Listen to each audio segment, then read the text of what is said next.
Hey, salut! J'espère que tu aimes John Wick parce que moi j'adore et j'avais envie de t'en parler parce qu'il y a eu des annonces. Oui.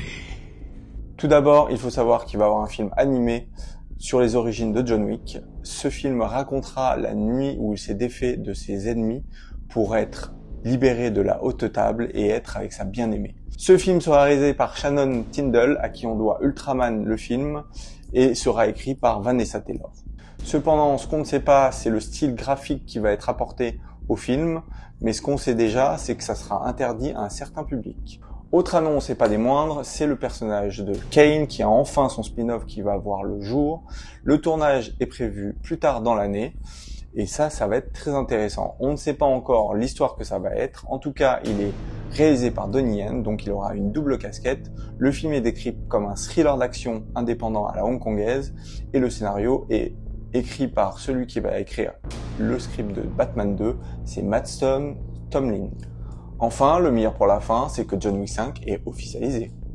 Après tant de débats, on se demandait si vraiment il allait voir le jour parce que Keanu Reeves ces dernières semaines sonnait un peu la tirette d'alarme. Cette fois, il semblerait qu'il ait changé d'avis et cette fois son physique puisse lui permettre de faire ce 5e volet. Néanmoins, je sais que beaucoup sont sceptiques de son retour parce que il faut pas se cacher, c'est que John Wick 4 montrait une belle fin. Maintenant, il reste à savoir quelle histoire sera racontée. Néanmoins, il faut savoir que les producteurs ont été clairs, nets et précis, aussi l'acteur Keanu Reeves, mais aussi le réalisateur Chad Stahelski, c'est qu'il reviendrait avec une histoire qui vaut le coup.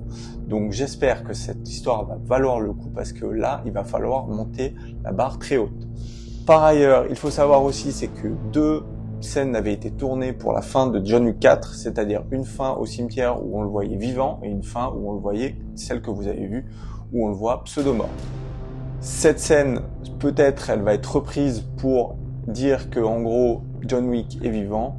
On ne sait pas. En tout cas, j'espère que l'histoire qui va être choisie va être très bien parce que j'ai très hâte. Et moi qui aime beaucoup John Wick, j'espère qu'il va y avoir des super scènes d'action. En tout cas, avant d'avoir John Wick 5 au cinéma, il faudra aller voir le 4 juin prochain le premier spin-off de John Wick, c'est-à-dire Ballerina, qui sera incarné par Ana de Armas, mais aussi on aura le retour de John Wick aussi dans cet opus qui se déroule entre John Wick 3 et John Wick 4.